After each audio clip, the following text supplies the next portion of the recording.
I was sitting on the couch when my 15-year-old daughter smiled at her phone. I didn't know homework could be so charming, I said with a grin. Suddenly, she stormed into her room. I have a boyfriend, okay, Dad? Are you happy now? I took a deep breath. When do I get to meet him? The door flew open. You can't meet him yet. Please, Dad. Not until I turn 16, then I'll explain everything. Bristol, if someone's threatening you or... No one's threatening me. Why do you have to make everything so weird? Before I could respond, my phone rang. My son Jacob calling from the University of Michigan. Hey, buddy, is Bristol dating someone? His voice was strained and urgent, like something was seriously wrong. Dad, listen to me very carefully. Do not investigate this. Give her until her birthday. Jacob, you're scaring me. Is my daughter in danger? No, nothing like that. Just trust her, okay? 2 weeks passed and I tried to respect Bristol's privacy until the most insane thing happened. She started doing her own laundry twice a week. This was the same teenager who refused to learn how to use a vacuum.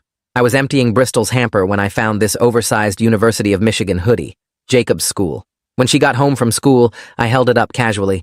This yours? Her face went red. Oh yeah, it's my boyfriend. Thrift store. It's a boyfriend-style hoodie from a thrift store. She grabbed it from me and hurried to her room. That night, I walked past Bristol's room around 2 a.m. to get water and heard her on the phone, voice muffled but urgent. I know, but I can't keep doing this. The lying is killing me. A pause. My dad will kill us when he finds out who you are. You know he will. The next morning, Bristol came down the next morning wearing a turtleneck in the summer. New fashion choice? I asked. Just trying something different. But when she reached for orange juice, the turtleneck shifted and I saw her frantically adjust it to cover it. She saw me looking and practically ran back to her room. I decided to wait until Mother's Day to confront them. We always visited his mom's grave together. Sorry, Dad. I have a huge project due on Monday. It's Mother's Day, Jacob. I know. I'm sorry. An hour later, Bristol announced she couldn't come either because she was sleeping over at Ashley's. When I called Ashley's mom to confirm, she sounded confused, but said yes, Bristol could come over. The pattern became undeniable after that. Every time Jacob mentioned coming home, Bristol had plans. Every time she wasn't home, he was too busy to call. That night, I confronted her gently. Before I could get a word out, she screamed, "Why can't you just trust me?" She stormed off. But the worst part was 2 days later.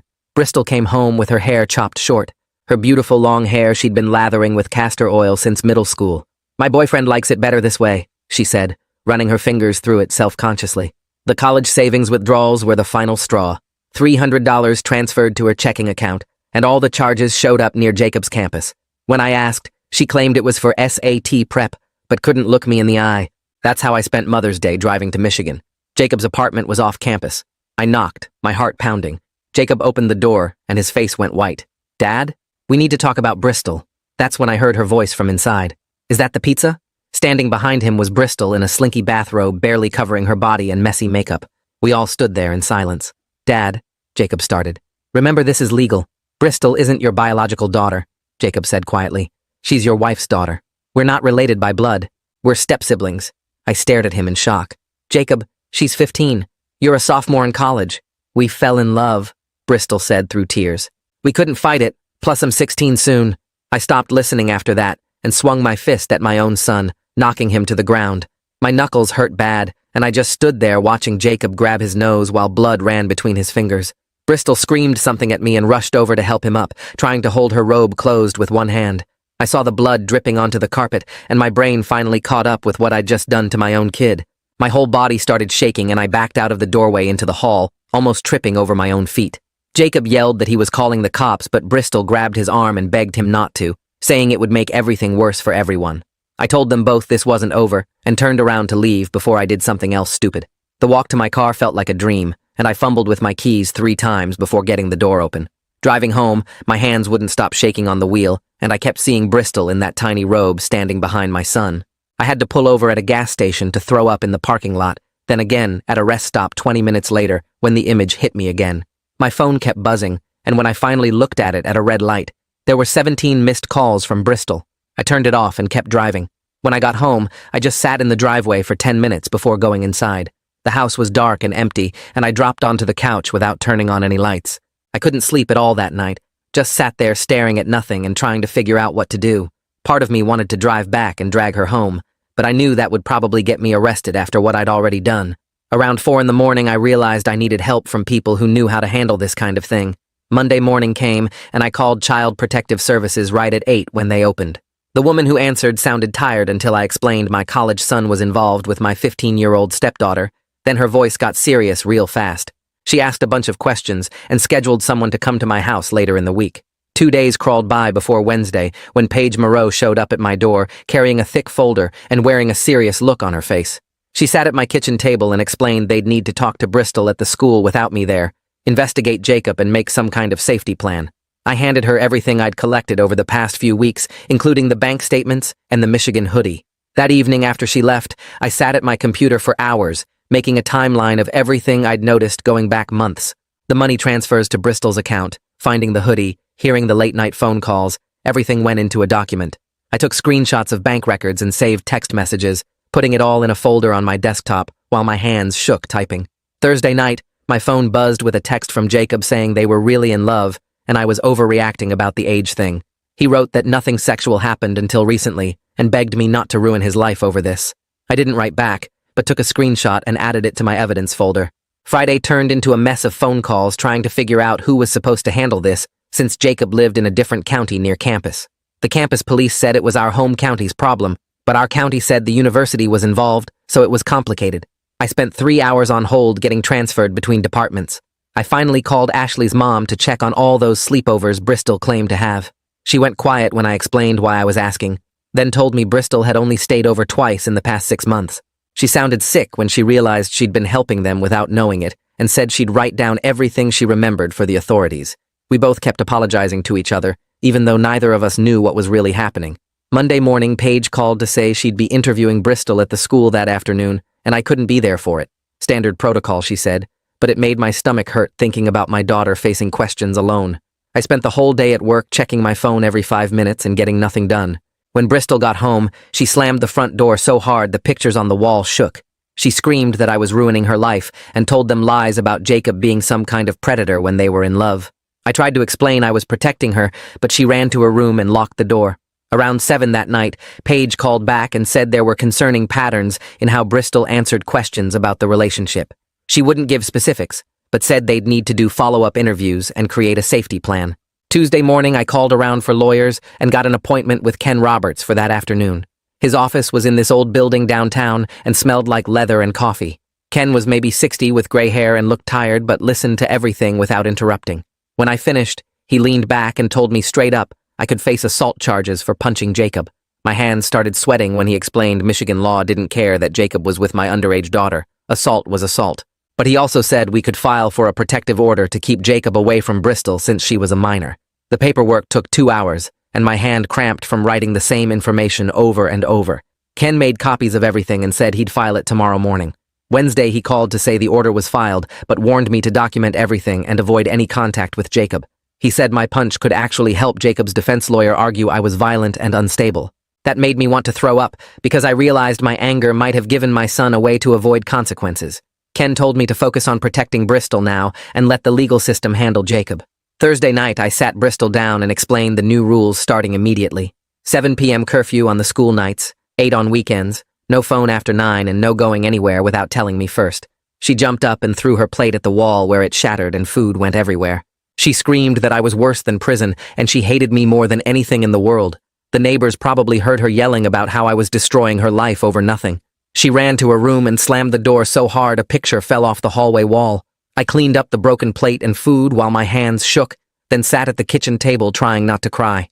Friday morning, I found an email from Jacob in my inbox sent at 3 a.m. He wrote 4 pages about how their relationship started when Bristol visited campus for a prospective student weekend back in February. He claimed they tried to fight their feelings, but couldn't help falling in love over late-night talks about books and music. Reading his words about how special and mature she was made me realize this had been going on for months, while I had no idea. He kept saying it wasn't planned, and they both felt guilty about the secrecy, but knew I'd never understand. The more I read, the more I saw the pattern of a college kid manipulating his younger stepsister. Saturday, I forwarded everything to Paige and spent hours going through Jacob's email again, marking every red flag. The way he talked about waiting until she was older, keeping things secret for now, how nobody else would understand their connection. Classic grooming behavior from someone who knew exactly what he was doing. I printed everything and highlighted the worst parts where he coached her on lying to me. Sunday afternoon, I remembered we had a shared family cloud account from years ago and logged in to check. There were hundreds of messages between them going back to January, before that campus visit. Screenshots showed Jacob telling Bristol exactly what to say when I asked questions, how to delete messages, when to pretend she was at Ashley's. I copied everything onto a flash drive and made 3 backup copies to give to Paige and Ken. 2 weeks passed with Bristol barely speaking to me and following the rules only because she had no choice. Then Wednesday, she didn't come home from the school. I called the school and they said she left at normal time. Her phone went straight to voicemail. I drove around checking her friends' houses, but nobody had seen her. By 6 p.m., I called the police and filed a missing person report. The officer asked about custody issues or family problems, and I had to explain about Jacob and the protection order. They put out an alert and started tracking her phone, which showed up at an address in Michigan near campus. My whole body went cold when I saw the location on the map. The officer said they'd contact local police for a welfare check, but it would take time. I sat in the police station for 3 hours drinking bad coffee and checking my phone every 30 seconds. Finally, around 10 p.m., an officer came out and said they found her at Jacob's apartment. She was safe, but insisted she went there voluntarily and wasn't being held against her will. Michigan police couldn't force her to leave since she wasn't in immediate danger, but they strongly encouraged her to come home. 2 officers brought her back around 1 a.m. and she wouldn't even look at me. She went straight to her room, but not before calling me a traitor and saying she'd never forgive me for sending cops after her like she was some runaway criminal. The next morning, the school counselor called, asking for an urgent meeting about Bristol's attendance and emotional state. She'd missed 8 days in the last month, and teachers reported she wasn't turning in work or participating in class. The counselor said Bristol showed clear signs of trauma, even though she insisted everything was fine, and she just wanted everyone to leave her alone. We scheduled an appointment with Abigail Morgan, who specialized in family crisis situations, for the following Monday. Came faster than I expected, and suddenly, it was Monday morning with Paige calling to tell me the prosecutor's office was taking over the criminal part. She said I needed to step back completely and let them handle everything from here while I focused on getting Bristol into therapy with Abigail. The whole system felt impossible to trust, but I signed the papers agreeing to their plan anyway. 3 days into this new arrangement, Bristol found out about Javier through some post on Instagram and came down to dinner already mad. She grabbed her plate and threw it straight at the wall, screaming that I turned everyone against Jacob, and when she turned 16 in 4 months, she'd file for emancipation. Food went everywhere, and she ran upstairs before I could say anything. I spent an hour cleaning pasta sauce off the wall while trying not to punch something myself. The next week, we had our first joint therapy session with Abigail, where I finally admitted I messed up by punching Jacob and trying to control everything afterward. Bristol's eyes went wide when I said I was wrong, and she actually agreed to work on not screaming at me if I worked on not being so controlling. Abigail wrote something down and called it a breakthrough, which felt weird since we were just agreeing to basic stuff. 2 weeks later, we had the protection order hearing where the judge extended it temporarily while the prosecutors figured out what to charge Jacob with. Ken told me afterward that my assault case was reviewed for misdemeanor charges, which could mean fines or even jail time. Both cases moved through the courts slower than I could believe. A month passed before Bristol tried something stupid by taking a bus to campus, even though the safety plan said no contact at all. Campus security called me saying Jacob had reported her being there trying to find his new dorm, which at least showed he was taking the legal stuff seriously now. The officer said Bristol was in their office waiting for pickup and seemed upset, but not hurt. I drove the whole way there without music, just thinking about what to say, but when I got there, I didn't lecture her at all. The drive home was completely silent with her waiting for me to explode, but I just told her I was glad she was safe when we pulled into our driveway. She looked at me funny and went inside without slamming her door for once, which felt like more progress than all the therapy combined. During our next session with Abigail, we worked out new rules where Bristol got some phone time back and a later curfew if she told me exactly where she was going and when she'd be back. She agreed to follow the rules if I gave her more freedom, which wasn't perfect, but beat the constant fighting we'd been doing. Abigail helped us write it all down like a contract we both signed. 3 days after that agreement, the university sent a letter saying Jacob was under interim suspension, pending a conduct review about his relationship with a minor. He had to move to temporary housing away from his regular apartment while they investigated everything. Bristol saw the letter on the kitchen counter and went quiet for the rest of the day, which was weird since legal threats never seemed to affect her before. That Sunday, I drove to the cemetery alone and sat by my wife's grave for 2 hours, talking out loud about everything that happened. I told her I'd try to be more patient instead of just punishing Bristol, and remember she was hurting too, even if she showed it by being angry all the time. The groundskeeper walked by twice, probably thinking I was crazy, but sitting there helped me find some peace I hadn't felt in months. Ken called the next morning saying the prosecutors offered Jacob a plea deal for misdemeanor charges with something called deferred sentencing if he kept the no-contact order. He explained it meant Jacob wouldn't go to jail but would have a record, and any violation would mean immediate prosecution. I wanted more than that after what he did, but Ken said it was actually decent, considering the circumstances and my own assault charge. The deal meant Jacob admitted wrongdoing without a trial, which would spare Bristol from testifying about everything. I struggled with accepting such a light punishment, but Ken reminded me the goal was protecting Bristol, not revenge. The prosecutor needed my input by Friday, so I had 4 days to decide whether this was enough justice for what my son did. Bristol didn't know about the plea deal yet, and I wasn't sure when or how to tell her since she still defended Jacob sometimes, even after everything. Part of me worried she'd see it as me going easy on him, while another part worried she'd hate me more for any punishment at all. Wednesday, I called Ken back and agreed to support the plea deal, even though it felt like letting Jacob off easy for grooming and manipulating his stepsister. He said the paperwork would move forward and Jacob would have to appear in court next month to formally accept the terms. The whole legal process felt both too slow and too fast at the same time, with consequences that seemed both too harsh and not harsh enough. 2 days after agreeing to the plea deal, Ken called saying Jacob's lawyer wanted to deliver something to our house. I waited on the porch when a courier showed up with an envelope marked for me and one for Bristol. Mine contained a handwritten letter from Jacob on legal pad paper, 3 pages of neat printing I recognized from years of homework help. He wrote about taking full responsibility for pursuing Bristol, acknowledging the age gap made it wrong no matter what he felt. He didn't ask for forgiveness or try to explain anything away. He just stated facts about maintaining the no-contact order and respecting boundaries going forward. The letter felt different from his earlier messages, less defensive and more accepting of what he'd done. Bristol came home from the school and saw the envelope with her name. She asked to read it in her room alone. I handed it over without arguing, watching her walk upstairs slowly, like she was carrying something heavy. She stayed up there for 2 hours without any music or phone sounds coming through the door. When she came down for dinner, she didn't mention the letter at all.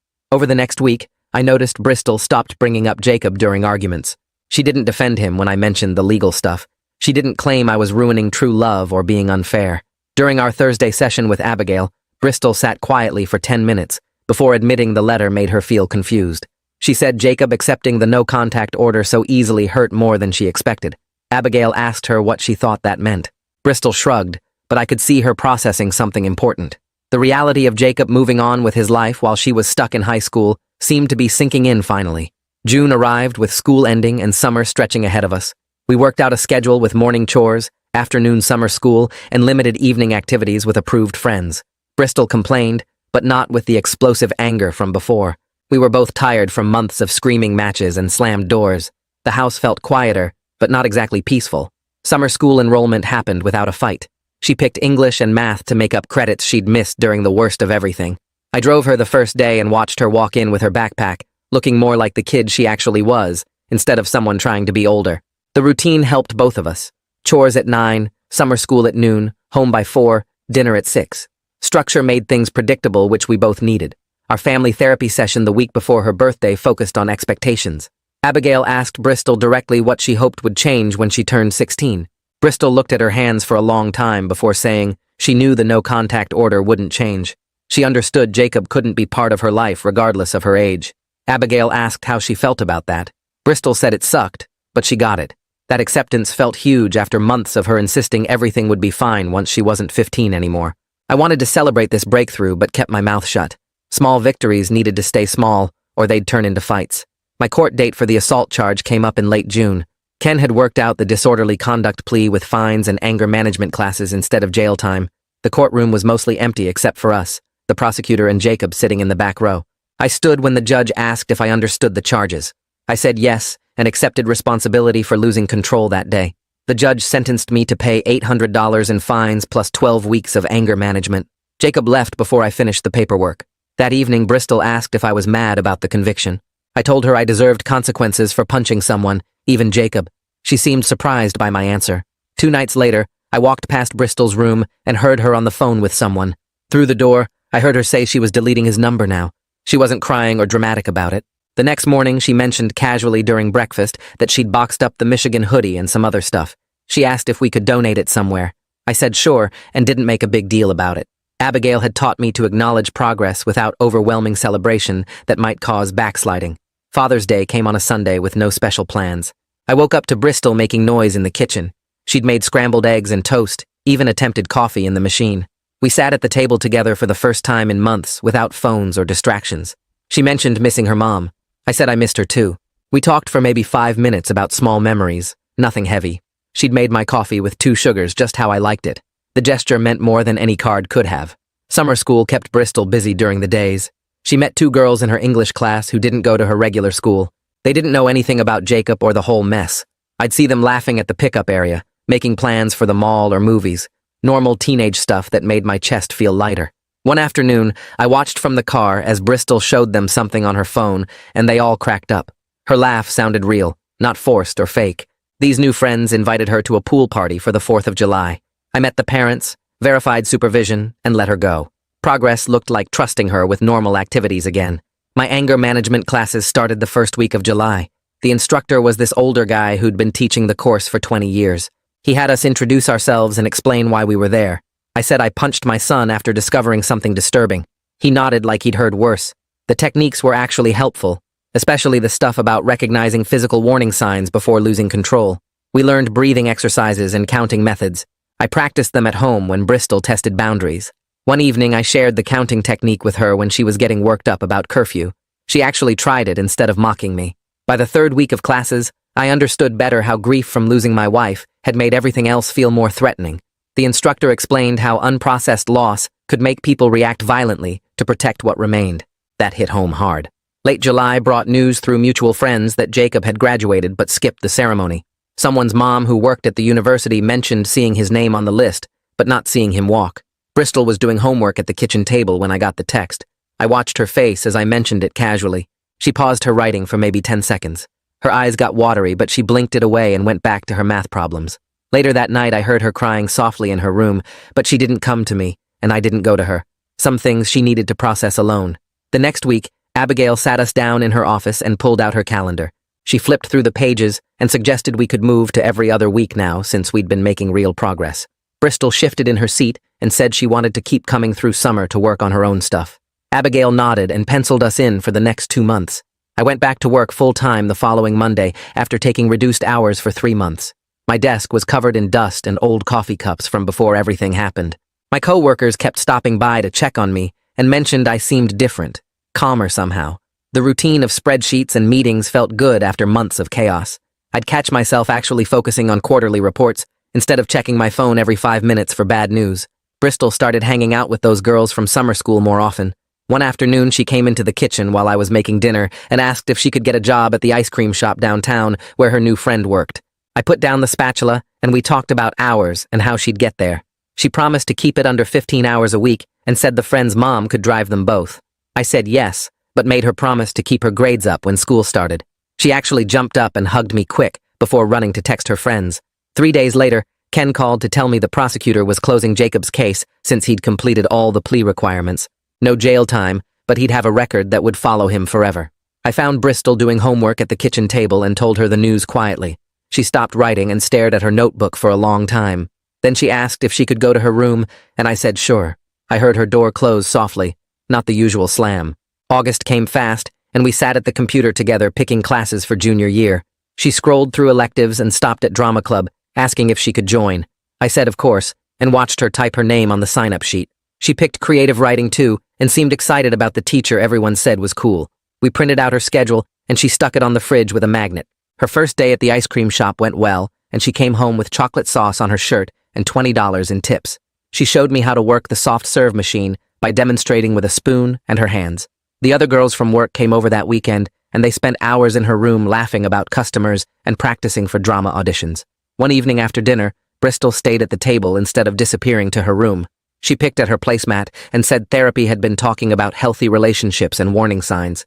She told me she understood now how keeping secrets and not having other friends were red flags she'd missed. She said Jacob had convinced her that nobody would understand their connection. I just listened without interrupting. She talked for maybe 10 minutes about boundaries and trust before going to do dishes without being asked. The last week of August, I suggested we go to the lake for a weekend before school started. She looked surprised but said, okay. We packed the car with fishing poles and snacks and drove 2 hours north. At the lake, she actually left her phone in the cabin and helped me carry the tackle box to the dock. We sat there for hours not really talking, just casting lines and reeling them in. She squealed when something tugged her line, and I helped her reel in a decent-sized bass. She held it up for a picture, smiling real and wide for the first time since Mother's Day. We threw it back and kept fishing until sunset. The week before school started, I was reading in the living room when Bristol came downstairs in her pajamas. She stood there for a second like she was deciding something.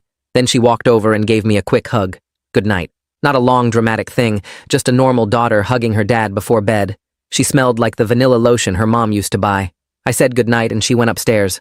We weren't fixed, and probably never would be completely. But we were still here, still trying, still a family that had survived something terrible. The next morning she made eggs again, and we talked about her work schedule and which supplies she still needed for school. Normal stuff that felt like the biggest gift in the world. Well, that's gonna do it for now. Thanks for just being here and exploring all these curious details with me. Always enjoy sharing this time with you. Subscribe for more content like this.